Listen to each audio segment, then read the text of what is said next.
Ujumbe mrefu sana kwenda kwa makamu wa rais wa Tanzania Emmanuel Nchimbi kuhusiana na hotuba yake ambayo alitoa juzi kati kwa Watanzania kuhusiana na mustakabali wa taifa kiujumla. Lakini kwa upande wa Mange Kimambe ameifuatilia kabisa hotuba hiyo na kusema kwamba Nchimbi amejilipua mwenyewe kwenye hotuba hiyo na kudhibitisha Watanzania kwamba kweli Ikulu sasa hivi ina mtu ambaye hafai kuwepo kwenye madaraka kabisa. Sasa alikuwa ameandika ujumbe na kusema kwamba toka jana namsikiliza Nchimbi nawaza na kuwazua ujumbe wake.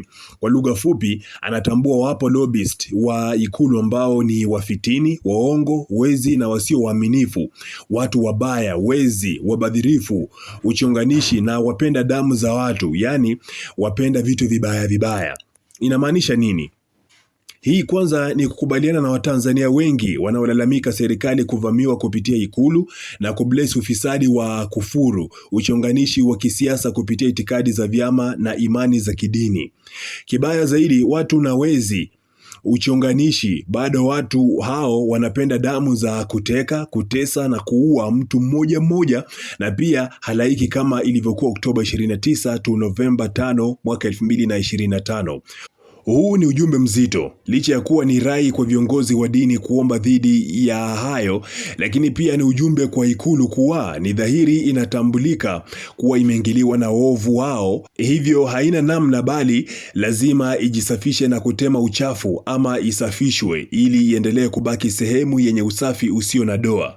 Makamu katuma ujumbe kwa bosi wake: katusaidia wananchi tunalalamika nyumba nyeupe kufanywa pango la ulanguzi na unyang'anyi kama alivyowahi kusema Mwalimu JK Nyerere.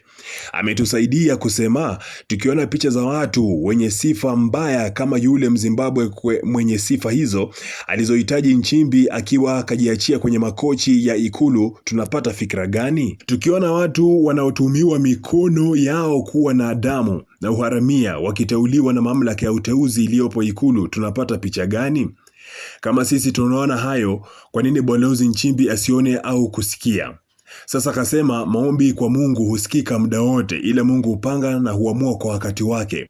Ila kwa binadamu waliopelekewa ujumbe huo wamesikia kwa masikio yao, je, wataguswa?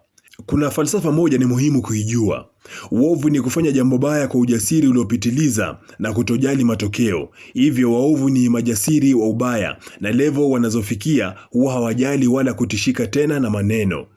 Wenye kuomba waombe, wenye kusema waseme, wenye kufanya wafanye. Yaliyotokea lazima yatakaswe, bila hivyo hakuna kitakachosonga mbele. Hakuna. Spiritually, hata timu zile za goli la mama zitakwama kufurukuta, bado mikono si misafi. Utakaso ni lazima. Jumapili njema.